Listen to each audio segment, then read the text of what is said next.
Hello everyone, welcome to the channel study with Pooja. So इस video करांगे ਜਿਹੜੇ अपने 35-82 ਮਾਸਟਰ ਕੇਡਰ ਵਾਲੇ ਕੁਝ ਕੁਐਸਚਨ ਰਹਿੰਦੇ ਸੀਗੇ ਬੋਟਨੀ ਦੇ, ਉਹ ਕਵਰ ਕਰਦੇ ਹਾਂ। ਬਾਕੀ ਦੇ 50 ਕੁਐਸਚਨ ਆਪਾਂ ਕੀਤੇ ਹੋਏ ਆ। ਤੁਸੀਂ ਇਹਨਾਂ ਨਾਲ ਰਿਲੇਟਡ ਜਿਹੜੀਆਂ ਵੀਡੀਓਜ਼ ਆ ਉਹ ਪਲੇਲਿਸਟ 'ਚ ਜਾ ਕੇ ਚੈੱਕ ਕਰ ਸਕਦੇ ਹੋ।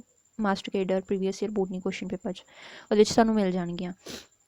सो अगे स्टार्ट करते हैं 51st क्वेश्चन तो which of the following element play an important role in the biological nitrogen fixation. किहड़ा इधर दा एलीमेंट हैगा आ जिहड़ा बायोलॉजिकल नाइट्रोजन फिक्सेशन करन च हेल्प करता है। ठीक है, नाइट्रोजन फिक्सेशन करेगा तो जिहड़े प्लांट्स हैगे वो डेवलप होणगे, है ना। सो प्लांट्स दे विच कहंदे किहड़ा इधर दा होएगा एलीमेंट जिहड़ा कि नाइट्रोजन फिक्सेशन करन च हेल्प करता है।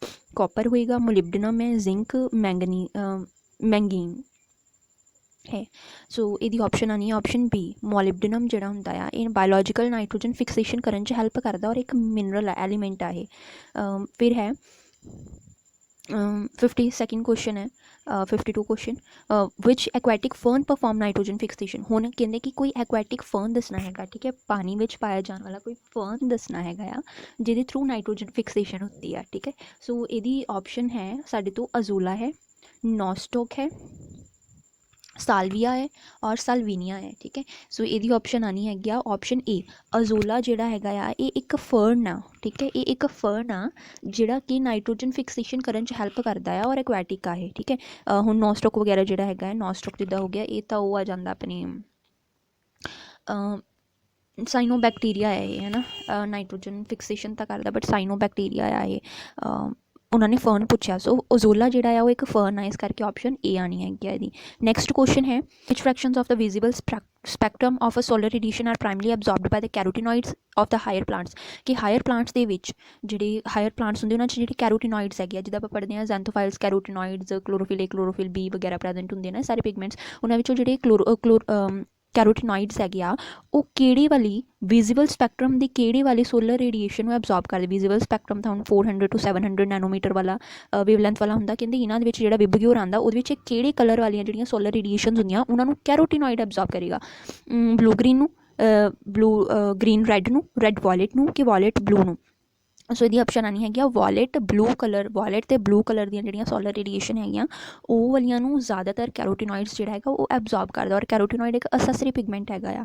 ठीक है, फिर है 54th क्वेश्चन है one set of the plant was grown at the 12 hours day and 12 hour night period cycles and it flowered while in the other set night phase are interrupted by the flash of light। ਹੁਣ ਕਹਿੰਦੇ one set of a plant was grown at 12 hours day and 12 hour night period, है ना। कि एक plant लिया, ठीक है, एक set of plant लिया, ਉਹਨੂੰ ਅਸੀਂ 12 ਘੰਟੇ ਲਈ ਦਿਨ ਦੇ ਵਿੱਚ ਰੱਖਣਾ ਹੈਗਾ, ਡੇ ਲਾਈਟ 'ਚ ਰੱਖਣਾ, 12 ਘੰਟੇ ਉਹਨੂੰ ਨਾਈਟ ਰਾਤ ਦੇ ਵਿੱਚ ਰੱਖਣਾ ਹੈਗਾ। And the flood while in other set it flood, ਇਹਦੇ ਵਿੱਚ ਕੀ ਲੱਗਣਗੇ, ਫਲਾਰ ਲੱਗਣਗੇ। ਜਦਕਿ ਦੂਸਰਾ ਜਿਹੜਾ ਹੈਗਾ while other set night phase was uninterrupted by flash of light. जद कि जो दूसरा सैट हैगा आ, ठीक है, एक सैट के जोड़े प्लांट से उन्होंने डे टाइम 12 घंटे रखा गया और 12 घंटे उन्होंने नाइट दे विच रखा गया। जो दूसरा सीगा उन्होंने 12 घंटे दिन दे विच रख के रात के टाइम ते उन्होंने फिर भी लाइट दे दी गई, फ्लैश दे दी गई। So and didn't produce flowers, वो फ्लावर प्रोड्यूस नहीं हुए। Under one of the following categories will you place this plant. इस प्लांट को असीं किहड़ी कैटेगरी दे विच रख सकते हैं कि ये लॉन्ग डे प्लांट हैगा आ, डार्कनैस न्यूट्रल प्लांट हैगा आ, डे न्यूट्रल प्लांट आ कि शॉर्ट डे प्लांट आ। ठीक है, सो यदि ऑप्शन आनी हैगी आ कि ये शॉर्ट डे प्लांट हैगा आ।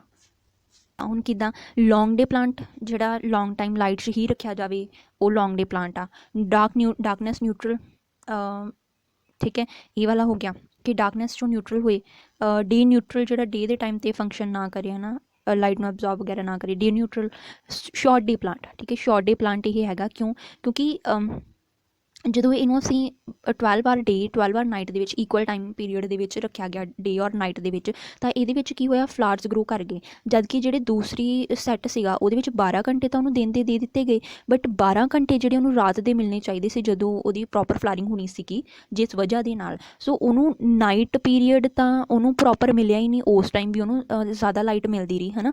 ਸੋ ਇਸ ਕਰਕੇ ਉਹ 'ਚ ਫਲਾਰ ਨਹੀਂ ਲੱਗੀ। ਮਤਲਬ ਅਗਰ ਅਸੀਂ ਉਹਨੂੰ ਪ੍ਰੋਪਰ ਨਾਈਟ ਪੀਰੀਅਡ ਦੇ ਵਿੱਚ ਰੱਖਦੇ, ਨਾਈਟ ਸਾਈਕਲ ਉਹਦਾ ਕੰਪਲੀਟ ਹੁੰਦਾ ਤਾਂ ਹੀ ਉਹਨੂੰ ਫਲਾਰ ਲੱਗਣੇ ਸੀਗੇ, ਹੈ ਨਾ। ਸੋ ਉਹਨੂੰ ਨਾਈਟ ਟਾਈਮ ਨਹੀਂ ਮਿਲਿਆ, ਉਹਨੂੰ ਡਾਰਕਨੈਸ ਵਾਲਾ ਮਤਲਬ टाइम नहीं मिला हैगा। ठीक है, कि वो नाइट दे विच भी रहना चाहिए सी प्लांट। ठीक है, ਉਹਨੂੰ ਲਾਈਟ ਦੀ ਕਮੀ ਦੇ ਵਿੱਚ ਉਹ ਗਰੋ ਕਰੇਗਾ। ਸੋ ਇਹਦੇ ਵਿੱਚ ਤਾਂ ਉਹਨੂੰ ਲਾਈਟ ਮਿਲਦੀ ਰਹੀ, ਯਾਨੀ ਕਿ ਉਹ ਸ਼ਾਰਟ ਡੇ ਪਲਾਂਟ ਆ, ਠੀਕ ਹੈ, ਕਿ ਉਹਨੂੰ ਸ਼ਾਰਟ ਡੇ ਪੀਰੀਅਡ 'ਚ ਰੱਖਣਾ ਚਾਹੀਦਾ ਸੀਗਾ, ਮਤਲਬ ਉਹਨੂੰ ਜ਼ਿਆਦਾ ਟਾਈਮ ਜਿਹੜਾ ਲਾਈਟ ਦੇ ਵਿੱਚ ਰੱਖਿਆ ਗਿਆ, ਠੀਕ ਹੈ, ਉਹਨੂੰ ਸ਼ਾਰਟ ਟਾਈਮ ਦੇ ਲਈ ਹੀ ਰੱਖਣਾ ਚਾਹੀਦਾ ਸੀਗਾ, ਪ੍ਰੋਪਰ ਨਾਈਟ ਵੀ ਦੇਣੀ ਚਾਹੀਦੀ ਸੀ, ਨਾਈਟ ਸਾਈਕਲ ਵੀ ਉਹਨੂੰ ਮਿਲਣਾ ਚਾਹੀਦਾ ਸੀਗਾ। ਸੋ ਨਹੀਂ ਮਿਲਿਆ, ਇਸ ਕਰਕੇ ਇਹਦੀ ਆਪਸ਼ਨ ਇਸ ਕਰਕੇ ਫਲਾਰਿੰਗ ਨਹੀਂ ਲੱਗੀ, ਤਾਂ ਇਹਨੂੰ ਅਸੀਂ ਕਹਿੰਦੇ ਕਿ ਸ਼ਾਰਟ ਡੇ ਪਲਾਂਟ ਆ।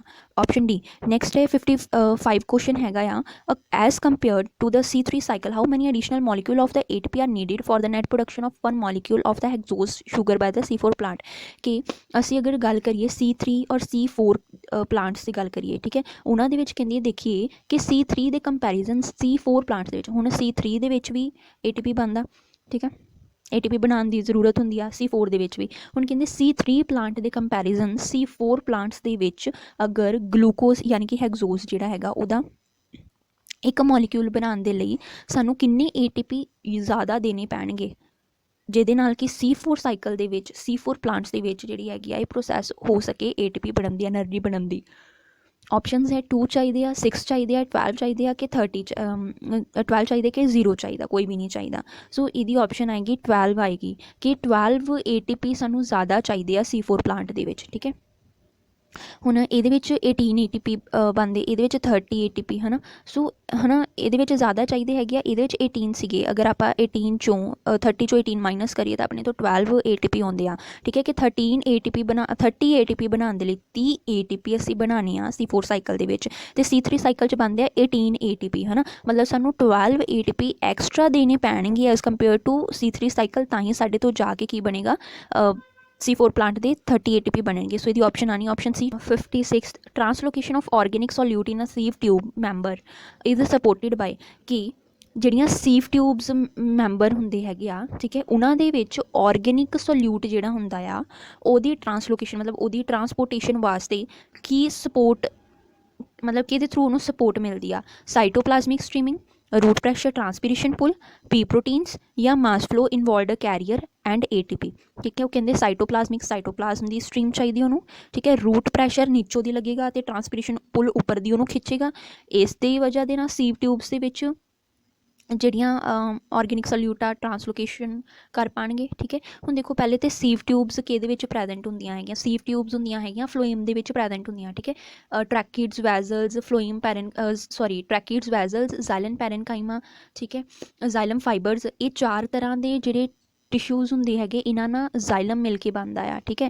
ਅਗਰ ਜ਼ਾਈਲਮ ਦੀ ਗੱਲ ਕੀਤੀ ਹੁੰਦੀ ਫਿਰ ਅਸੀਂ ਰੂਟ ਪ੍ਰੈਸ਼ਰ ਅਤੇ ਟਰਾਂਸਪੀਰੇਸ਼ਨ ਪੁੱਲ ਲਗਾਉਣਾ ਸੀ, ਠੀਕ ਹੈ, ਬਟ ਉਹਨਾਂ ਨੇ ਆਪਾਂ ਨੂੰ ਕਿਹਾ ਹੈਗਾ ਕਿ ਸੀਵ ਟਿਊਬਸ ਮੈਂਬਰ ਦੀ ਗੱਲ ਕੀਤੀ, ਯਾਨੀ ਕਿ ਫਲੋਇਮ ਦੀ। ਸੋ ਇਹ ਫਲੋਇਮ ਦੇ ਵਿੱਚ ਵੀ 4 ਟਾਈਪ ਦੇ ਸੈਲਜ਼ ਟਿਸ਼ੂਜ਼ ਹੁੰਦੇ ਆ ਜਿਨ੍ਹਾਂ ਨਾਲ ਮਿਲ ਕੇ ਫਲੋਇਮ ਬਣਦਾ, ਠੀਕ ਹੈ। ਹੁਣ ਕਹਿੰਦੇ ਅਗਰ ਫਲੋਇਮ ਜਿਹੜਾ ਹੈਗਾ ਆ ਉਹਦੇ ਵਿੱਚ ਉਹਦੀਆਂ ਸੀਵ ਟਿਊਬਸ ਦੇ ਵਿੱਚ ਆਰਗੈਨਿਕ ਸੋਲਿਊਟ ਅਗਰ ਟਰਾਂਸਲੋਕੇਟ ਕਰਨਾ ਆ ਤਾਂ ਉਹ ਕਿਹਦੇ ਥਰੂ ਕਿਹਦੀ ਸਪੋਰਟ ਦੇ ਨਾਲ ਹੋਏਗਾ, ਸਾਈਟੋਪਲਾਜ਼ਮ ਸਟ੍ਰੀਮਿੰਗ ਤਾਂ ਨਹੀਂ ਆਉਂਦੀ ਹੈਗੀ, ਠੀਕ ਹੈ। ਟਰਾਂਸਪੀਰੇਸ਼ਨ ਪੁੱਲ ਵਗੈਰਾ ਵੀ ਨਹੀਂ ਆਉਂਦਾ ਹੈਗਾ ਕਿਉਂਕਿ ਇਹ ਤਾਂ ਵਾਟਰ ਮਿਨਰਲਸ ਨੂੰ ਲੈਣ ਦੇ ਲਈ ਹੁੰਦਾ ਯੂਜ਼, ਠੀਕ ਹੈ।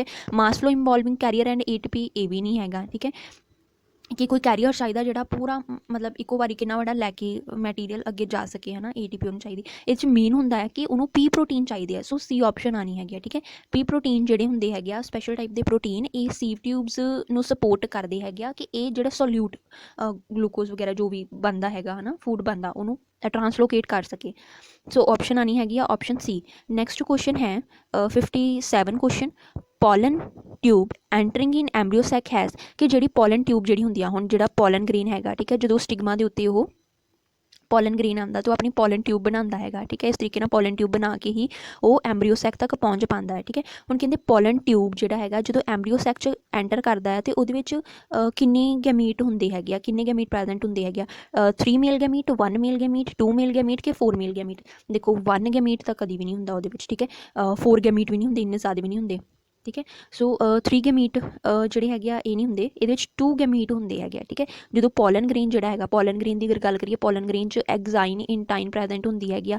ਉਸ ਐਗਜ਼ਾਈਨ-ਇਨਟਾਈਨ ਦੇ ਵਿੱਚ ਵੈਜੀਟੇਟਿਵ ਸੈੱਲ ਅਤੇ ਰੀਜਨਰੇਟਿਵ ਸੈੱਲਸ ਪ੍ਰੈਜ਼ੈਂਟ ਹੁੰਦੇ ਹੈਗੇ ਆ, ਠੀਕ ਹੈ। ਅਤੇ ਜਿਹੜੇ ਰੀਜਨਰੇਟਿਵ ਸੈੱਲਸ ਹੁੰਦੇ ਹੈਗੇ ਆ ਉਹ ਅੱਗੇ ਇਸ ਤਰੀਕੇ ਨਾਲ ਜਿਹੜੀ ਪੋਲਨ ਟਿਊਬ ਬਣਾਉਂਦੇ ਹੈਗੇ ਆ, ਇੰਟਾਈਨ ਵਿੱਚੋਂ ਨਿਕਲ ਕੇ ਅਤੇ ਉਹਦੇ ਵਿੱਚ 2 ਮੇਲ ਗੈਮੀਟ ਉਹ ਬਣਾ ਦਿੰਦੇ ਹੈਗੇ ਆ, ਠੀਕ ਹੈ। ਸੋ ਉਹਨਾਂ ਦੇ ਵਿੱਚ ਕਿੰਨੇ ਮੇਲ ਗੈਮੀਟ ਹੁੰਦੇ ਆ? 2 ਮੇਲ ਗੈਮੀਟ ਪ੍ਰੈਜ਼ੈਂਟ ਹੁੰਦੇ ਆ, ਠੀਕ ਹੈ। ਆਪਸ਼ਨ ਸੀ ਆਏਗੀ। ਨੈਕਸਟ ਕੁਐਸਚਨ ਹੈ 78 ਕੁਐਸਚਨ ਹੈ, in which of the flowering plants germination of embryo occurs when the fruit is still attach to plant. ਕਹਿੰਦੇ ਕਿ ਉਹ ਕਿਹੜੇ ਫਲਾਰਿੰਗ ਪਲਾਂਟ ਹੁੰਦੇ ਜਿਨ੍ਹਾਂ ਦੇ ਵਿੱਚ ਐਮਬਰੀਓ ਜਿਹੜਾ ਹੈਗਾ ਉਹ ਜਰਮੀਨੇਟ ਵੀ ਕਰ ਜਾਂਦਾ ਹੈਗਾ, ਠੀਕ ਹੈ, ਜਦ ਕਿ ਫਰੂਟ ਹਲੇ ਅਟੈਚ ਹੀ ਹੁੰਦਾ ਪਲਾਂਟਸ ਦੇ ਨਾਲ। ਜਦ ਕਿ ਕੀ ਹੁੰਦਾ, ਮੇਨਲੀ ਕੀ ਹੁੰਦਾ ਆ ਕਿ ਜਿਹੜੇ ਅਸੀਂ ਫਰੂਟ ਖਾਂਦੇ ਹਾਂ, ਹੈ ਨਾ, ਫਰੂਟ ਖਾਂਦੇ ਹਾਂ ਅਤੇ ਉਹਨਾਂ ਦੀਆਂ ਜਿਹੜੀਆਂ ਸੀਡਸ ਬਚਦੀਆਂ ਹੈਗੀਆਂ ਅਸੀਂ ਸੁੱਟ ਦਿੰਦੇ ਹੈਗੇ ਹਾਂ, ਅਤੇ ਉਹੀ ਸੀਡਸ ਪ੍ਰੋਪਰ ਉਹਨਾਂ ਨੂੰ ਇਨਵਾਇਰਮੈਂਟ ਮਿਲਦਾ ਅਤੇ ਉਹ ਜਰਮੀਨੇਟ ਕਰਦੀਆਂ ਅਤੇ ਪਲਾਂਟ ਬਣਾਉਂਦੀਆਂ, ਫਲਾਰਿੰਗ ਪਲਾਂਟ ਬਣਾ ਦਿੰਦੀਆਂ, ਹੈ ਨਾ। ਪਰ ਇਹਨਾਂ ਨੇ ਕਿਹਾ ਕਿ ਫਰੂਟ ਹਲੇ ਪਲਾਂਟ ਦੇ ਨਾਲ ਅਟੈਚ ਹੀ ਹੈਗਾ ਆ, ਠੀਕ ਹੈ, ਸੀਡ ਉਹਦੀ ਨਿਕਲੀ ਨਹੀਂ ਹੈਗੀ ਬਾਹਰ, ਫਿਰ ਵੀ ਉਹਦਾ ਜਿਹੜਾ ਐਮਬਰੀਓ ਹੈ ਉਹ ਪਹਿਲੇ ਜਰਮੀਨੇਟ ਕਰ ਗਿਆ ਅਟੈਚ ਹੋਣ ਦੇ ਨਾਲ ਹੀ। ਇੱਦਾਂ ਦਾ ਕਿਹੜੇ ਫਲਾਰਿੰਗ ਪਲਾਂਟਸ ਦੇ ਵਿੱਚ ਹੁੰਦਾ ਹੈ? ਸੋ ਇਹਨਾਂ ਦੀ ਆਪਸ਼ਨ ਹੈ ਮੈਂਗੋ, ਪੀਪਲ, ਪਾਈਨਸ ਜਾਂ ਮੈਂਗਰੋਵ ਪਲਾਂਟਸ। ਹੁਣ ਮੈਂਗੋ ਦੇ ਵਿੱਚ ਤਾਂ ਇਹ ਪ੍ਰੋਸੈਸ ਨਹੀਂ ਹੁੰਦੀ, ਠੀਕ ਹੈ, ਪਾਈਨਸ 'ਚ ਨਹੀਂ ਹੁੰਦੀ, ਪੀਪਲ ਦੇ ਵਿੱਚ ਵੀ ਇੱਦਾਂ ਨਹੀਂ ਹੁੰਦੀ ਹੈਗੀ, ਪੀਪਲ ਦੇ ਫਰੂਟ ਹੀ ਨਹੀਂ ਲੱਗਦੇ ਨਾ ਜਿੱਦਾਂ ਮੈਂਗੋ ਵਗੈਰਾ, ਪਾਈਨਸ ਵਗੈਰਾ ਦੇ ਵਿੱਚ ਇੱਦਾਂ ਨਹੀਂ ਹੁੰਦਾ। ਸੋ ਦੀ ਆਪਸ਼ਨ ਆਉਣੀ ਹੈਗੀ ਆਪਸ਼ਨ ਡੀ, ਜਿਹੜੇ ਮੈਂਗਰੋਵ ਪਲਾਂਟਸ ਹੁੰਦੇ ਹੈਗੇ ਆ ਉਹਨਾਂ ਦੇ ਵਿੱਚ ਫਰੂਟ ਦੇ ਪਲਾਂਟ ਦੇ ਨਾਲ ਅਟੈਚ ਹੋਣ ਦੇ ਨਾਲ ਹੀ ਐਮਬਰੀਓ ਸੈਕ ਜਿਹੜਾ ਹੈਗਾ ਉਹ ਐਮਬਰੀਓ ਜਿਹੜਾ ਹੈਗਾ ਉਹ ਜਰਮੀਨੇਟ ਕਰ ਜਾਂਦਾ ਹੈ। ਨੈਕਸਟ ਕੁਐਸਚਨ ਹੈ 59 question, development of an organism from a female gamete or egg without involving fertilization is. ਹੁਣ ਕਹਿੰਦੇ ਕਿ ਬਿਨਾਂ ਫਰਟੀਲਾਈਜੇਸ਼ਨ ਤੋਂ ਜਦੋਂ ਕੋਈ ਐਗ ਜਾਂ ਫੀਮੇਲ ਗੈਮੀਟ ਜਿਹੜਾ ਹੈਗਾ ਆ ਉਹ ਡਿਵੈਲਪ ਹੋ ਕੇ ਇੱਕ ਆਰਗੈਨਿਜ਼ਮ ਬਣ ਜਾਂਦਾ ਹੈ, ਠੀਕ ਹੈ, ਡਿਵੈਲਪ ਕਰ ਜਾਂਦਾ ਐਜ਼ ਅ ਆਰਗੈਨਿਜ਼ਮ, ਤਾਂ ਉਹਨੂੰ ਅਸੀਂ ਕੀ ਕਹਿੰਦੇ ਹਾਂ? ਦੇਖੋ, ਜਦੋਂ ਮੇਲ ਗੈਮੀਟ ਜਿਹੜਾ ਹੈਗਾ ਆ, ਠੀਕ ਹੈ, ਉਹ ਫੀਮੇਲ ਗੈਮੀਟ ਦੇ ਨਾਲ ਫਿਊਜ਼ ਕਰਦਾ ਆ, ਠੀਕ ਹੈ, ਫਿਊਜ਼ ਕਰਦਾ ਆ, ਤਾਂ ਉਹਨੂੰ ਅਸੀਂ ਬੋਲਦੇ ਹਾਂ ਫਰਟੀਲਾਈਜੇਸ਼ਨ, ਠੀਕ ਹੈ। ਫਰਟੀਲਾਈਜੇਸ਼ਨ ਦੇ ਥਰੂ ਸਾਡੇ ਤੋਂ ਡਿਪਲੋਇਡ ਆਰਗੈਨਿਜ਼ਮ ਬਣਦਾ। ਹੁਣ ਫਰਟੀਲਾਈਜੇਸ਼ਨ ਹੋਈ ਤਾਂ ਹੀ ਜਾ ਕੇ ਅੱਗੇ ਸਾਡੇ ਤੋਂ ਕੋਈ ਆਰਗੈਨਿਜ਼ਮ ਕੁਛ ਵੀ ਬਣਦਾ ਹੈਗਾ, ਐਮਬਰੀਓ ਵਗੈਰਾ ਬਣਦਾ, ਹੈ ਨਾ। ਪਰ ਉਹਨਾਂ ਨੇ ਇੱਥੇ ਆਪਾਂ ਨੂੰ ਕੀ ਕਿਹਾ ਕਿ ਫਰਟੀਲਾਈਜੇਸ਼ਨ ਬਿਨਾਂ ਹੀ ਕੋਈ ਡਿਵੈਲਪ ਕਰ ਜਾਏਗਾ ਆਰਗੈਨਿਜ਼ਮ, ਤਾਂ ਉਹਨੂੰ ਕੀ ਬੋਲਾਂਗੇ? ਐਡਵੈਂਟਿਵ ਐਮਬਰੀਓਨੀ, ਪੋਲੀ ਐਮਬਰੀਓਨੀ, ਪਾਰਥੀਨੋਕਾਰਪੀ ਜਾਂ ਪਾਰਥੀਨੋਜੈਨੇਸਿਸ। ਹੁਣ ਐਡਵੈਂਟਿਵ ਐਮਬਰੀਓਨੀ ਕੀ ਹੁੰਦੀ ਹੈਗੀ ਆ? ਐਡਵੈਂਟਿਵ ਦਾ ਮਤਲਬ ਜਦੋਂ ਕਿ ਓਵਰੀ ਤੋਂ ਇਲਾਵਾ ਕੋਈ ਹੋਰ ਪਾਰਟ, ਜਿੱਦਾਂ ਨਿਊਸੀਲਸ ਪਾਰਟ ਹੋ ਗਿਆ, ਠੀਕ ਹੈ, ਇਹਦਾ ਨਿਊਸੀਲਸ ਪਾਰਟ ਐਮਬਰੀਓ ਸੈਕ ਹੁੰਦਾ ਨਾ, ਐਮਬਰੀਓ ਸੈਕ ਦੇ ਆਸ-ਪਾਸ ਇਸ ਤਰੀਕੇ ਨਾਲ ਨਿਊਸੀਲਸ ਪਾਰਟ ਬਣੇ ਹੁੰਦੇ ਆ, ਠੀਕ ਹੈ। ਹੁਣ ਕਹਿੰਦੇ ਅਗਰ ਉਹ ਨਿਊਸੀਲਸ ਪਾਰਟ ਜਿਹੜੇ ਡਿਵੈਲਪ ਕਰ ਜਾਂਦੇ ਆ ਐਜ਼ ਐਮਬਰੀਓ, ਤਾਂ ਐਡਵੈਂਟਿਵ ਐਮਬਰੀਓ ਨਹੀਂ ਹੁੰਦੀ। ਪੋਲੀ ਐਮਬਰੀਓਨੀ ਜਿਹਦੇ ਵਿੱਚ ਕਈ ਸਾਰੇ ਐਮਬਰੀਓ ਬਣ ਜਾਂਦੇ ਆ, ਮਤਲਬ ਕਈ ਸਾਰੇ ਜਿਹੜੇ ਆਸ-ਪਾਸ ਦੇ ਸੈੱਲ ਹੁੰਦੇ ਆ ਐਮਬਰੀਓ ਸੈਕ ਦੇ ਆਸ-ਪਾਸ ਦੇ ਸੈੱਲ, ਉਹ ਸਾਰੇ ਜਿਹੜੇ ਹੈਗੇ ਆ ਉਹ ਐਮਬਰੀਓ ਦਾ ਸਟਰਕਚਰ ਲੈ ਲੈਂਦੇ ਆ, ਉਹਨੂੰ ਅਸੀਂ ਪੋਲੀ ਐਮਬਰੀਓਨੀ ਬੋਲਦੇ। ਪਾਰਥੀਨੋਕਾਰਪੀ ਦਾ ਮਤਲਬ ਕੋਈ ਫਰੂਟ ਵਿਦਾਊਟ ਫਰਟੀਲਾਈਜੇਸ਼ਨ ਬਣ ਗਿਆ, ਉਹ ਪਾਰਥੀਨੋਕਾਰਪੀ ਆ, ਠੀਕ ਹੈ। ਅੱਗੇ ਐਮਬਰੀਓ ਜਿਹੜਾ ਹੈਗਾ ਜਦੋਂ ਉਹ ਵਿਦਾਊਟ ਫਰਟੀਲਾਈਜੇਸ਼ਨ ਡਿਵੈਲਪ ਕਰ ਜਾਂਦਾ ਉਹਨੂੰ ਅਸੀਂ ਬੋਲਦੇ ਪਾਰਥੀਨੋਜੈਨੇਸਿਸ। ਸੋ ਇਹਦੀ ਆਪਸ਼ਨ ਆਉਣੀ ਆਪਸ਼ਨ ਡੀ, ਪਾਰਥੀਨੋਜੈਨੇਸਿਸ। ਫਿਰ ਹੈ ਵਿਚ ਵਨ ਪ੍ਰੋਡਿਊਸ ਦ ਐਂਡਰੋਜੈਨਿਕ ਹੈਪਲੋਇਡ ਇਨ ਐਂਥਰ ਕਲਚਰ। ਐਂਥਰ ਕਲਚਰ ਦੇ ਵਿੱਚ, ਐਂਥਰ ਕਲਚਰ ਯਾਨੀ ਕਿ ਜਿਹਦੇ ਵਿੱਚ ਐਂਥਰ ਦੀ ਗੱਲ ਕੀਤੀ ਜਾਏ, ਐਂਥਰ ਯਾਨੀ ਕਿ ਮੇਲ ਪਾਰਟ ਜਿਹੜਾ ਹੁੰਦਾ ਹੈਗਾ ਐਂਡਰੋਸ਼ੀਅਮ ਦਾ ਪਾਰਟ ਹੈ ਨਾ, ਐਂਥਰ ਅਤੇ ਫਿਲਾਮੈਂਟ, ਇਹ ਵਾਲਾ ਐਂਥਰ, ਠੀਕ ਹੈ। ਕਹਿੰਦੇ ਮਤਲਬ ਐਂਥਰ ਕਲਚਰ ਦੇ ਵਿੱਚ ਜਿਹੜਾ ਐਂਡਰੋਜੈਨਿਕ ਹੈਪਲੋਇਡ ਹੈਗਾ ਆ ਇੱਕ, ਉਹ ਕਿਹਦੇ ਵਿੱਚ ਮਤਲਬ ਪ੍ਰੋਡਿਊਸ ਹੁੰਦਾ ਆ? ਕੌਣ ਪ੍ਰੋਡਿਊਸ ਕਰਦਾ ਇਹਨੂੰ? ਐਂਥਰ ਵਾਲ ਐਂਡਰੋਜੈਨਿਕ ਹੈਪਲੋਇਡਸ ਨੂੰ ਪ੍ਰੋਡਿਊਸ ਕਰਦੀ ਆ, ਟੈਪਟਮ ਲੇਅਰ ਪ੍ਰੋਡਿਊਸ ਕਰਦੀ ਆ, ਕਨੈਕਟਿਵ ਟਿਸ਼ੂਜ਼ ਕਰਦੇ ਆ, ਕਿ ਯੰਗ ਪੋਲਨ ਗ੍ਰੇਨ ਕਰਦੇ ਹੈਗੇ ਆ। ਹੁਣ ਜਦੋਂ ਵੀ ਐਂਡਰੋਜੈਨਿਕ ਹੈਪਲੋਇਡ ਬਣੇਗਾ, ਠੀਕ ਹੈ, ਐਂਡਰੋਜੈਨਿਕ ਹੈਪਲੋਇਡ ਪਾਰਟ ਜਿਹੜਾ ਬਣਦਾ ਆ ਐਂਥਰ ਕਲਚਰ ਦੇ ਵਿੱਚ, ਉਹ ਕਿਹਦੇ ਤੋਂ ਬਣਦਾ ਆ? ਯੰਗ ਪੋਲਨ ਗ੍ਰੇਨ ਤੋਂ, ਠੀਕ ਹੈ। ਯੰਗ ਪੋਲਨ ਗ੍ਰੇਨ ਜਿਹੜਾ ਹੈਗਾ ਉਹੀ ਐਂਡਰੋਜੈਨਿਕ ਹੈਪਲੋਇਡ ਜਿਹੜਾ ਹੈਗਾ ਉਹ ਪ੍ਰੋਡਿਊਸ ਕਰੇਗਾ। ਸੋ ਆਪਸ਼ਨ ਆਉਣੀ ਹੈਗੀ ਇਹਦੀ ਆਪਸ਼ਨ ਡੀ। ਨੈਕਸਟ ਹੈ 61 ਕੁਐਸਚਨ ਹੈ, which of the following pair has a haploid structure. ਕਿਹਨਾਂ ਦੇ ਵਿੱਚ ਹੈਪਲੋਇਡ ਸਟਰਕਚਰ ਪਾਇਆ ਜਾਂਦਾ? ਹੈਪਲੋਇਡ ਯਾਨੀ ਕਿ ਐਨ ਸਟਰਕਚਰ ਕਿਹਨਾਂ 'ਚ ਪਾਇਆ ਜਾਂਦਾ? ਨਿਊਸੀਲਸ ਔਰ ਐਂਟੀਪੋਡਲ ਸੈਲਸ ਦੇ ਵਿੱਚ, ਐਂਟੀਪੋਡਲ ਸੈਲਸ ਔਰ ਐਗ ਸੈਲਸ ਦੇ ਵਿੱਚ, ਐਂਟੀਪੋਡਲ ਸੈਲ ਮੈਗਾਸਪੋਰ ਮਦਰ ਸੈਲ ਦੇ ਵਿੱਚ, ਨਿਊਸੀਲਸ ਤੇ ਪ੍ਰਾਇਮਰੀ ਐਂਡੋਸਪਰਮ ਨਿਊਕਲੀਅਸ ਦੇ ਵਿੱਚ। ਨਿਊਸੀਲਸ ਡਿਪਲੋਇਡ ਹੁੰਦਾ, ਠੀਕ ਹੈ, ਐਂਟੀਪੋਡਲ ਸੈਲ ਤਾਂ ਚਲੋ ਹੈਪਲੋਇਡ ਆ, ਬਟ ਨਿਊਸੀਲਸ ਡਿਪਲੋਇਡ ਹੁੰਦਾ ਆ, ਉਹਨਾਂ ਨੇ ਕਿਹਾ ਹੈਪਲੋਇਡ ਹੋਣੇ ਚਾਹੀਦੇ ਆ, ਹੈ ਨਾ। ਸੋ ਇਹ ਆਪਸ਼ਨ ਨਹੀਂ ਆਉਣੀ ਹੈਗੀ। ਐਂਟੀਪੋਡਲ ਹੈਪਲੋਇਡ ਹੈ, ਐਗ ਸੈੱਲ ਜਿਹੜਾ ਹੈਗਾ ਆ ਇਹ ਵੀ ਹੈਪਲੋਇਡ ਹੁੰਦਾ ਆ, ਠੀਕ ਹੈ, ਇਹ ਆ ਸਕਦਾ ਹੈ ਨਾ, ਹੈਪਲੋਇਡ ਆ ਦੋਨੋਂ। ਐਂਟੀਪੋਡਲ ਸੈਲ ਅਤੇ ਮੈਗਾਸਪੋਰ ਮਦਰ ਸੈਲ, ਐਂਟੀਪੋਡਲ ਸੈਲ ਜਿਹੜੇ ਹੈਗੇ ਇਹ ਹੈਪਲੋਇਡ ਹੈਗੇ, ਬਟ ਮੈਗਾਸਪੋਰ ਮਦਰ ਸੈਲ ਜਿਹੜੇ ਹੁੰਦੇ ਡਿਪਲੋਇਡ ਹੁੰਦੇ ਆ, ਕਿਉਂਕਿ ਇਹ ਮਿਓਸਿਸ ਕਾਜ਼ ਕਰਦੇ ਆ ਅਤੇ ਅੱਗੇ ਸਪੋਰਸ ਬਣਾਉਂਦੇ ਹੈਗੇ ਆ, ਹੈ ਨਾ। ਇਹ ਆਪਸ਼ਨ ਵੀ ਨਹੀਂ ਆਉਣੀ, ਏ ਵੀ ਨਹੀਂ ਆਉਣੀ, ਸੀ ਵੀ ਨਹੀਂ ਆਉਣੀ, ਬੀ ਦੇ ਚਾਂਸਿਸ ਹੈਗੇ ਆ। ਅੱਗੇ ਡੀ ਜਿਹੜਾ ਹੈਗਾ ਨਿਊਸੀਲਸ ਹੈਗਾ ਵਾ, ਠੀਕ ਹੈ, ਉਹ ਤਾਂ ਪਹਿਲੇ ਡਿਪਲੋਇਡ ਆ ਗਿਆ, ਹੈ ਨਾ, ਇਹ ਵੀ ਨਹੀਂ ਆਉਣਾ। ਸੋ ਇਹਦਾ ਮਤਲਬ ਸਾਡੇ ਕੋਲ ਆਪਸ਼ਨ ਆਏਗੀ ਆਪਸ਼ਨ ਬੀ, ਐਂਟੀਪੋਡਲ ਸੈਲ ਅਤੇ ਐਗ ਸੈਲਸ ਜਿਹੜੇ ਹੈਗੇ ਆ ਇਹ ਕੀ ਹੈਗੇ ਆ? ਹੈਪਲੋਇਡ ਸਟਰਕਚਰ ਦੇ ਹੁੰਦੇ ਹੈਗੇ ਆ, ਠੀਕ ਹੈ। ਐਮਬਰੀਓ ਸੈਕ ਦੇ ਦੇ ਵਿੱਚ ਐਂਟੀਪੋਡਲ ਸੈਲਸ ਹੁੰਦੇ ਹੈਗੇ ਆ, ਸਿਨਰਜਿਡਸ ਐਗ ਸੈਲ ਹੁੰਦਾ ਔਰ ਪੋਲਰ ਨਿਊਕਲੀਆਈ ਹੁੰਦੇ। ਇਹ ਸਭ ਹੈਪਲੋਇਡ ਹੀ ਹੁੰਦੇ ਹੈਗੇ, ਠੀਕ ਹੈ। ਜਦਕਿ ਜਿਹੜਾ ਪੋਲਰ ਨਿਊਕਲੀਆਈ ਆ ਇਹ ਡਿਪਲੋਇਡ ਬਣ ਜਾਂਦਾ ਫਿਊਜ਼ ਕਰਕੇ, ਹੈ NN2 ਹੁੰਦੇ ਇੱਥੇ, ਠੀਕ ਹੈ, ਸੈਂਟਰਲ ਸੈਲ ਦੇ ਵਿੱਚ। ਸੋ ਆਪਾਂ ਨੂੰ ਕੀ ਕਿਹਾ, ਐਂਟੀਪੋਡਲ ਸੈਲ ਔਰ ਐਗ ਸੈਲ ਇਹ ਦੋਨੋਂ ਹੈਪਲੋਇਡ ਹੈਗੇ ਆ। ਨੈਕਸਟ ਕੁਐਸਚਨ ਕਰਦੇ ਹਾਂ, which pollen of the flower is transfer to stigma of another flower of the same plant, pollination is refer to as. ਕਹਿੰਦੇ ਕਿ ਜਦੋਂ ਇੱਕ ਹੀ ਪਲਾਂਟ ਹੈਗਾ ਆ, ਠੀਕ ਹੈ, ਇੱਕ ਹੀ ਪਲਾਂਟ ਹੈਗਾ ਆ, ਠੀਕ ਹੈ, ਥੋੜਾ ਰਫ ਬਣਾ ਰਹੀ ਹਾਂ, ਇੱਕ ਹੀ ਪਲਾਂਟ ਆ, ਉਹਦੀ ਕਹਿੰਦੇ ਕਿ ਫਲਾਰ ਜਿਹੜੀ ਹੈਗੀ ਆ ਉਹ ਅਲੱਗ-ਅਲੱਗ ਆ। ਇਸ ਪਲਾਂਟ ਇੱਕ ਆ ਬਟ ਇਸ ਫਲਾਰ ਦੇ ਪੋਲਨ ਗ੍ਰੇਨ ਇਸ ਦੇ ਸਟਿਗਮਾ ਨੇ ਬੀਅਰ ਕੀਤੇ, ਤਾਂ ਇਹਨੂੰ ਅਸੀਂ ਕੀ ਕਵਾਂਗੇ, ਕਿਹੜੀ ਪੋਲੀਨੇਸ਼ਨ ਕਵਾਂਗੇ? ਆਟੋਗੈਮੀ ਤਾਂ ਹੁੰਦੀ ਨਹੀਂ ਕਿਉਂਕਿ ਉਹ ਤਾਂ ਸੇਮ ਫਲਾਰ ਦੇ ਵਿੱਚ ਹੁੰਦੀ ਆ, ਠੀਕ ਹੈ, ਆਟੋਗੈਮੀ ਨਹੀਂ ਹੈਗੀ। ਜ਼ਿਟਨੋਗੈਮੀ ਹੈ, ਜ਼ੈਨੋਗੈਮੀ ਔਰ ਐਲੋਗੈਮੀ ਔਰ ਐਲੋਗੈਮੀ ਤਾਂ ਕ੍ਰੋਸ ਪੋਲੀਨੇਸ਼ਨ ਦਾ ਪਾਰਟ ਆ, ਉਹ ਤਾਂ ਅਲੱਗ-ਅਲੱਗ ਫਲਾਰ ਔਰ ਅਲੱਗ-ਅਲੱਗ ਪਲਾਂਟ ਦੇ ਵਿੱਚ ਵੀ ਹੁੰਦੀ ਆ ਨਾ।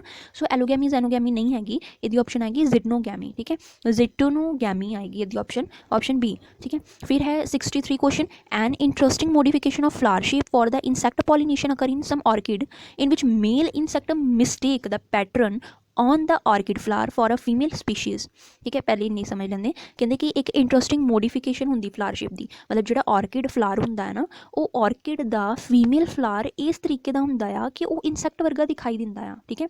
ऑर्किड दे विच फीमेल फ्लावर की शेप जिहड़ी हैगी आ वो इंसैक्ट वर्गी दिखाई दिंदी आ, उन्होंने देख के लगता हैगा आ कि ये फीमेल इंसैक्ट आ। तो इसे मिसटेक दे करके जिहड़ा मेल इंसैक्ट आ वो ਜਿਹੜਾ ਹੈਗਾ ਆ, ਠੀਕ ਹੈ, ਮੇਲ ਇਨਸੈਕਟ ਜਿਹੜਾ ਉਹ ਗਲਤੀ ਮਤਲਬ ਉਹ ਭੁਲੇਖਾ ਖਾ ਜਾਂਦਾ ਆ, ਠੀਕ ਹੈ।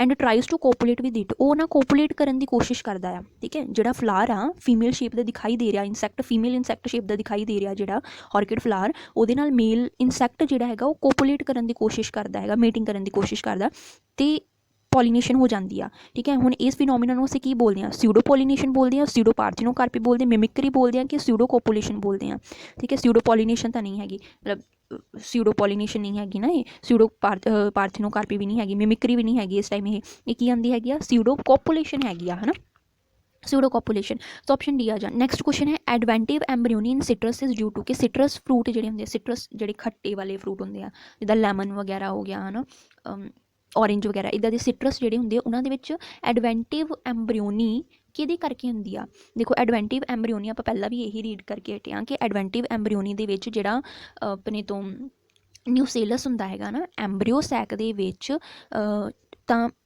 ਪੋਲਰ ਨਿਊਕਲੀਆਈ ਵਗੈਰਾ, ਐਂਟੀਪੋਡਲ ਸੈਲ ਅਤੇ ਸਿਨਰਜਿਡਸ ਹੁੰਦੇ ਆ, ਠੀਕ ਹੈ। ਇਸ ਤੋਂ ਇਲਾਵਾ ਇਹਦੇ ਨਾਲ ਫਿਊਜ਼ ਕਰਨ ਤੋਂ ਇਲਾਵਾ, ਮਤਲਬ ਜਦੋਂ ਜਿਹੜੇ ਆਸ-ਪਾਸ ਐਮਬ੍ਰਿਓ ਸੈਕ ਦੇ ਆਸ-ਪਾਸ ਦੇ ਜਿਹੜੇ ਨਿਊਸੇਲਸ ਵਗੈਰਾ ਹੈਗੇ ਆ, ਹੈ ਨਾ, ਉਹਨਾਂ ਦੇ ਥਰੂ ਜਿਹੜੀ ਹੈਗੀ ਆ ਉਹ ਅੱਗੇ ਫਰਟੀਲਾਈਜੇਸ਼ਨ ਹੋ ਜਾਏ ਤਾਂ ਉਹ ਐਡਵੈਂਟਿਵ ਐਮਬ੍ਰਿਓਨੀ ਆ। ਹੁਣ ਕਿਹਦੇ ਕਰਕੇ ਹੋਈ? ਨਿਊਸੇਲਸ, ਇੰਟੈਗੂਮੈਂਟਸ, ਜ਼ਾਈਗੋਟ ਐਮਬ੍ਰਿਓ ਜਾਂ ਫਰਟੀਲਾਈਜ਼ਡ ਐਗ।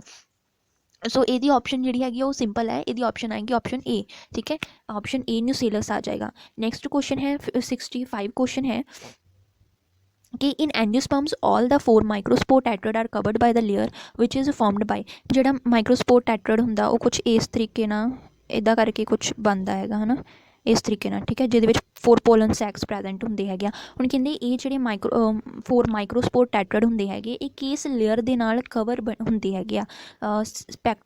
ਪੈਕਟੋਸੈਲੂਲੋਜ਼ ਨਾਲ, ਕੈਲੋਜ਼ ਦੇ ਨਾਲ, ਸੈਲੂਲੋਜ਼ ਦੇ ਨਾਲ ਕਿ ਸਪੋਰੋਪੋਲੈਨਿਨ ਦੇ ਨਾਲ ਬਣਦੇ ਹੈਗੇ ਆ?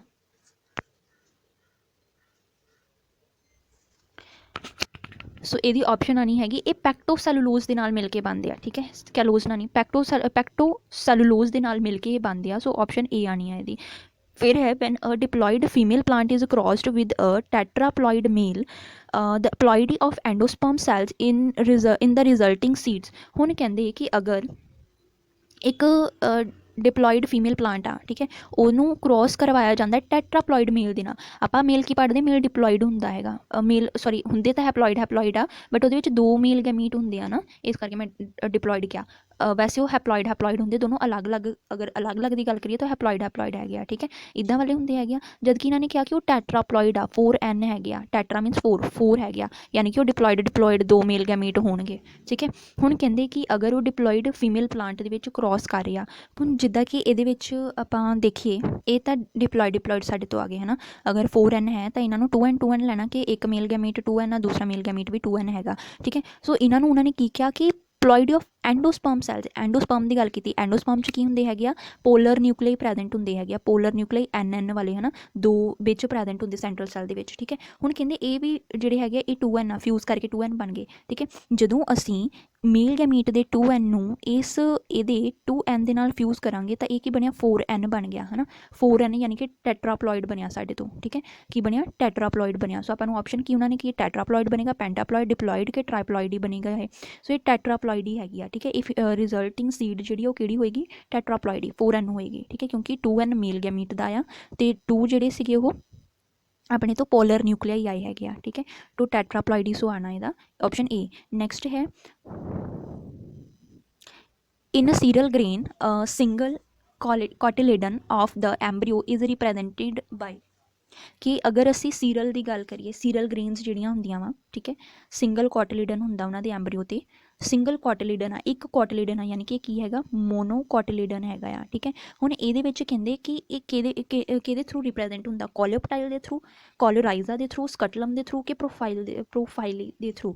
ਇਹਦੀ ਆਪਸ਼ਨ ਆਣੀ ਹੈਗੀ ਆਪਸ਼ਨ ਸੀ, ਸਕਟਲਮ। ਹੁਣ ਜਿੱਦਾਂ ਆਪਾਂ ਗ੍ਰਾਸ ਫੈਮਿਲੀ ਦੀ ਗੱਲ ਕਰੀਏ ਅਗਰ, ਤਾਂ ਗ੍ਰਾਸ ਫੈਮਿਲੀ 'ਚ ਇਸ ਤਰੀਕੇ ਨਾਲ ਸਕਟਲਮ, ਦੈਨ ਇਸ ਤਰੀਕੇ ਨਾਲ ਅੱਗੇ ਇੱਧਰ ਕੋਲਿਓਪਟਾਈਲ, ਕੋਲੋਰਾਈਜ਼ਾ, ਸ਼ੂਟ ਔਰ root cap, root radicle present ਹੁੰਦੇ, ਇਸ ਤਰੀਕੇ ਨਾਲ ਪ੍ਰੈਜੈਂਟ ਹੁੰਦੇ। ਅਤੇ ਇੱਧਰ ਵਾਲੇ ਜਿਹੜਾ ਸਾਈਡ 'ਤੇ ਮੋਨੋਕੋਟਿਲੀਡਨ ਨੂੰ ਸ਼ੋ ਕਰਨ ਵਾਲਾ ਸਟਰਕਚਰ ਜਾਂਦਾ ਇਹਨੂੰ ਅਸੀਂ ਸਕਟਲਮ ਬੋਲਦੇ ਹਾਂ, ਠੀਕ ਹੈ। ਸੋ ਇਹਦੀ ਆਪਸ਼ਨ ਆਣੀ ਹੈਗੀ ਆਪਸ਼ਨ ਸੀ, ਸਕਟਲਮ। ਨੈਕਸਟ ਹੈਗਾ ਆ type of the dominance relation in which of the phenotype of the heterozygote is more extreme than the either homozygous parent is known as, ਕਹਿੰਦੇ ਕਿ ਉਹ ਮਤਲਬ ਕਿਹੜੀ ਟਾਈਪ ਦੀ ਡੋਮੀਨੈਂਸ ਰਿਲੇਸ਼ਨਸ਼ਿਪ ਹੋਏਗੀ ਜਿਹਦੇ ਵਿੱਚ ਕਿ ਜਿਹੜਾ ਫਿਨੋਟਾਈਪ ਹੈ, ਕਿਸੇ ਵੀ ਹੈਟਰੋਜ਼ਾਈਗੋਟ ਦਾ ਜਿਹੜਾ ਫਿਨੋਟਾਈਪ ਹੈ ਉਹ ਜ਼ਿਆਦਾ ਐਕਸਟਰੀਮ ਹੋਏਗਾ, ਠੀਕ ਹੈ। ਹੈਟਰੋਜ਼ਾਈਗੋਸ ਕਿਹੜੇ ਹੁੰਦੇ, ਜਿੱਦਾਂ ਅਸੀਂ ਕੈਪੀਟਲ ਟੀ ਜਾਂ ਸਮਾਲ ਟੀ ਨੂੰ ਅਸੀਂ ਫਿਊਜ਼ ਕਰਾਉਂਦੇ ਤਾਂ ਕੈਪੀਟਲ ਟੀ ਸਮਾਲ ਟੀ ਬਣਿਆ, ਇਹ ਹੈਟਰੋਜ਼ਾਈਗੋਸ ਬਣਿਆ। ਹੁਣ ਕਹਿੰਦੇ ਇਹਦੇ ਵਿੱਚ ਕੀ ਹੋਏਗਾ ਕਿ ਜਿਹੜਾ ਹੈਟਰੋਜ਼ਾਈਗੋਸ ਹੈਗਾ ਉਹ ਜ਼ਿਆਦਾ ਐਕਸਟਰੀਮ ਹੋਏਗਾ, ਠੀਕ ਹੈ, ਹੋਮੋਜ਼ਾਈਗੋਸ ਦੇ ਨਾਲੋਂ, ਮਤਲਬ ਜਾਂ ਇਹਦੇ ਨਾਲੋਂ, ਠੀਕ ਹੈ, ਜ਼ਿਆਦਾ ਐਕਸਟਰੀਮ ਹੋਏਗਾ। ਸੋ ਉਹਨੂੰ ਅਸੀਂ ਕਿਹੜੀ ਟਾਈਪ ਦੀ ਡੋਮੀਨੈਂਸ ਬੋਲਦੇ, ਇਨਕੰਪਲੀਟ ਡੋਮੀਨੈਂਸ ਨਹੀਂ, ਇਨਕੰਪਲੀਟ ਡੋਮੀਨੈਂਸ 'ਚ ਤਾਂ ਕੋਈ ਵੀ ਨਹੀਂ ਸ਼ੋ ਹੁੰਦਾ ਹੈਗਾ, ਇੰਟਰਮੀਡੀਏਟ ਹੀ ਬਣ ਜਾਂਦਾ, ਜਿੱਦਾਂ ਅਸੀਂ ਰੈੱਡ ਫਲਾਰ ਦੀ ਗੱਲ ਕਰਦੇ ਹੈਗੇ ਹਾਂ ਹੈ ਨਾ, ਅਤੇ ਵਾਈਟ ਫਲਾਰ ਦੀ ਜਦੋਂ ਇਹ ਫਿਊਜ਼ ਕ੍ਰੋਸ ਕਰਦੇ ਆ F1 ਜਨਰੇਸ਼ਨ 'ਚ ਤਾਂ ਇਹ ਪਿੰਕ ਕਲਰ ਦੇ ਬਣ ਜਾਂਦੇ ਆ ਹੈ ਨਾ, ਉਹ ਹੁੰਦੀ ਇਨਕੰਪਲੀਟ, ਯਾਨੀ ਕਿ ਪੇਰੈਂਟਸ ਦਾ ਇੰਟਰਮੀਡੀਏਟ ਬਣ ਗਿਆ ਹੈ ਨਾ। ਸੋ ਇਹ ਤਾਂ ਹੈ ਹੀ ਨਹੀਂ ਹੈ, ਠੀਕ ਹੈ। ਕੋਡੋਮੀਨੈਂਸ 'ਚ ਤਾਂ ਦੋਨੋਂ ਹੀ ਪੇਰੈਂਟਸ ਦੇ ਕਰੈਕਟਰ ਆਉਂਦੇ ਹੈਗੇ ਆ, ਇਹ ਵੀ ਨਹੀਂ ਆਏਗਾ। ਨਨ ਆਫ ਐਬਵ ਓਬਵੀਅਸਲੀ ਨਹੀਂ ਹੈਗਾ, ਇਹਦੀ ਆਣੀ ਓਵਰ ਡੋਮੀਨੈਂਸ, ਇਹਨੂੰ ਓਵਰ ਡੋਮੀਨੈਂਸ ਕਿਹਾ ਜਾਂਦਾ ਜਦੋਂ ਫਿਨੋਟਾਈਪ ਹੈਟਰੋਜ਼ਾਈਗੋਸ ਵਾਲਾ ਜ਼ਿਆਦਾ ਐਕਸਟਰੀਮ ਹੁੰਦਾ ਦੈਨ ਮਤਲਬ ਜਦ ਕਿ ਹੋਮੋਜ਼ਾਈਗੋਸ ਪੇਰੈਂਟ ਨਹੀਂ ਹੁੰਦਾ ਹੈਗਾ, ਠੀਕ ਹੈ, ਇਨ ਐਕਸਟਰੀਮ।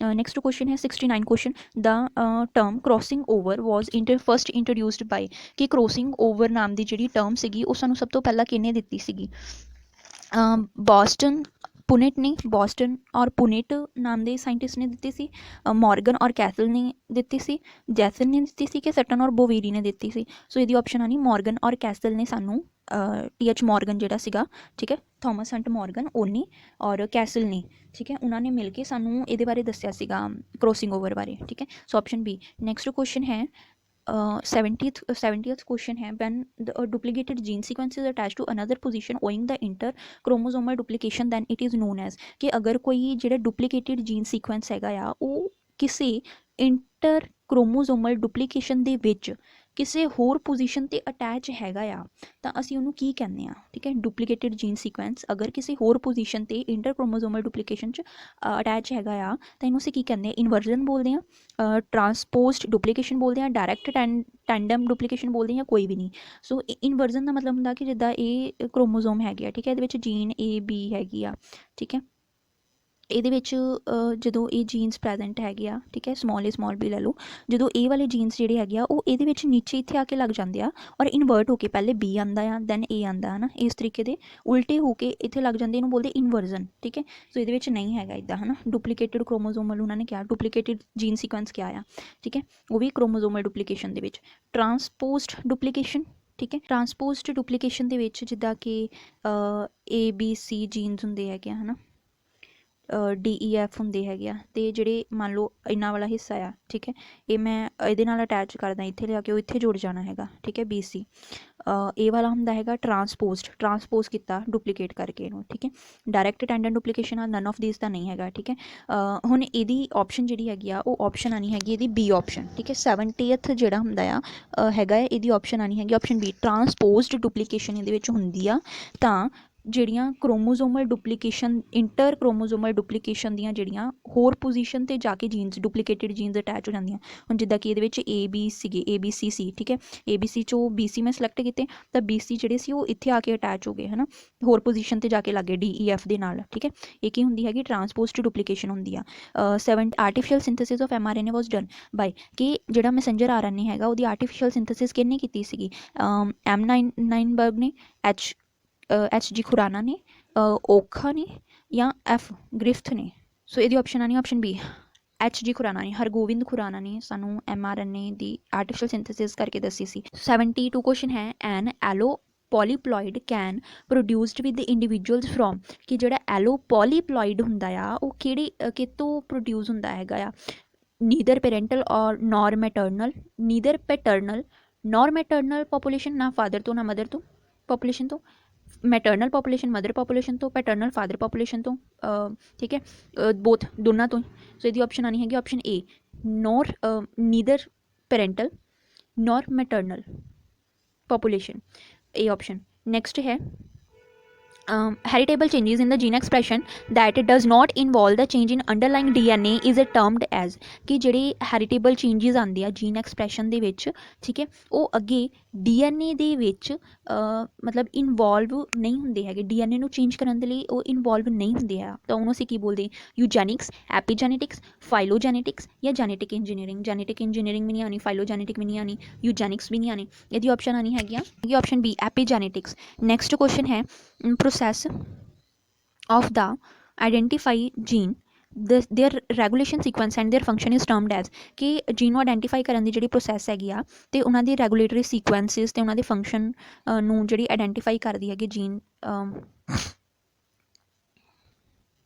74th question ਹੈ, process that identifies gene, their regulatory sequence and their function is termed as, ਹੁਣ ਕਿਹੜੀ ਉਹ ਪ੍ਰੋਸੈਸ ਹੈਗੀ ਜਿਹਦੇ ਥਰੂ ਜੀਨਸ ਆਇਡੈਂਟੀਫਾਈ ਹੁੰਦੇ ਆ, ਰੈਗੂਲੇਟਰੀ ਸੀਕੁਐਂਸ ਉਹਨਾਂ ਦੇ ਫੰਕਸ਼ਨਸ ਜੀਨਸ ਦੇ ਫਾਈਂਡ ਆਊਟ ਹੁੰਦੇ ਆ, ਇਸ ਪ੍ਰੋਸੈਸ ਨੂੰ ਅਸੀਂ ਕੀ ਕਹਿੰਦੇ ਆ, ਆਇਡੈਂਟੀਫਾਈ ਹੁੰਦੀ ਇਸ ਪ੍ਰੋਸੈਸ ਨੂੰ ਅਸੀਂ ਕੀ ਕਹਿੰਦੇ ਆ, ਸਿੰਟੈਨੀ, ਐਨੋਟੇਸ਼ਨ, PCR, DNA ਫਿੰਗਰਪ੍ਰਿੰਟਿੰਗ। ਦੇਖੋ DNA ਫਿੰਗਰਪ੍ਰਿੰਟਿੰਗ ਨਹੀਂ ਹੁੰਦਾ ਕਿਉਂਕਿ ਇਹ ਫੋਰੈਂਸਿਕ ਪਰਪਸ ਲਈ ਯੂਜ਼ ਕੀਤਾ ਜਾਂਦਾ, ਪੋਲੀਮਰੇਜ਼ ਚੇਨ ਰਿਐਕਸ਼ਨ ਵੀ ਨਹੀਂ ਹੁੰਦਾ ਹੈਗਾ, ਠੀਕ ਹੈ, ਜਿਹੜੀ ਐਂਪਲੀਫਿਕੇਸ਼ਨ ਵਗੈਰਾ ਦੇ ਲਈ DNA ਦੀਆਂ ਮਲਟੀਪਲ ਕਾਪੀਜ਼ ਬਣਾਉਣ ਲਈ ਉਹ ਨਹੀਂ ਹੁੰਦਾ, ਠੀਕ ਹੈ।